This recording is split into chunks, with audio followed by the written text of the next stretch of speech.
The gallery realised that there was a great story to tell about the exhibition. There's a wealth of documentary material preserved in Manchester, recording all sorts of details about its organisation and realisation.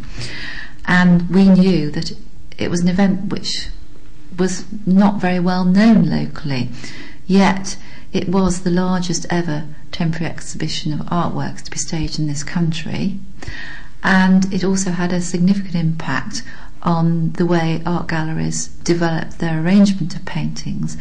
And it was the first time that Charles Hallé had brought together a group of musicians to play in public, who later became the Hallé Orchestra. We realised we couldn't possibly replicate the 1857 exhibition because there were over 16,000 exhibits, and even if we could trace them, we wouldn't have been able to afford the costs involved in borrowing works of art nowadays. So we knew that we had to be very focused in what we selected.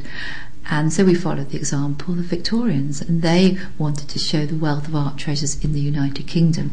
So we've only borrowed from collections in this country.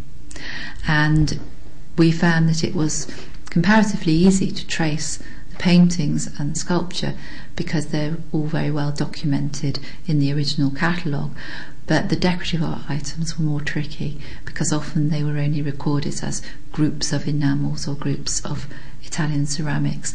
So the curators have done quite a lot of research to identify the original pieces, and we've been able to find about 160 which are on display now.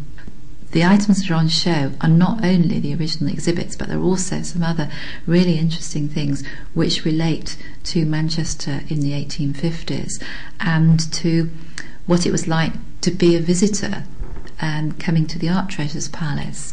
So I think that perhaps in the first section, which is all about the city that gave rise to the Art Treasures exhibition, there are two beautiful views of Manchester at the end of the 1840s, painted by a local artist called Arthur Fitzwilliam Tate. We know from contemporary accounts that the public were particularly attracted to three pictures in the original exhibition.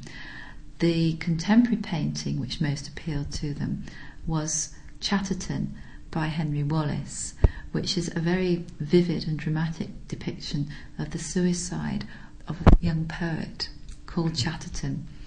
And he was a child prodigy, and he'd become very well known because of his elaborate verses, and then was found to have copied some of them.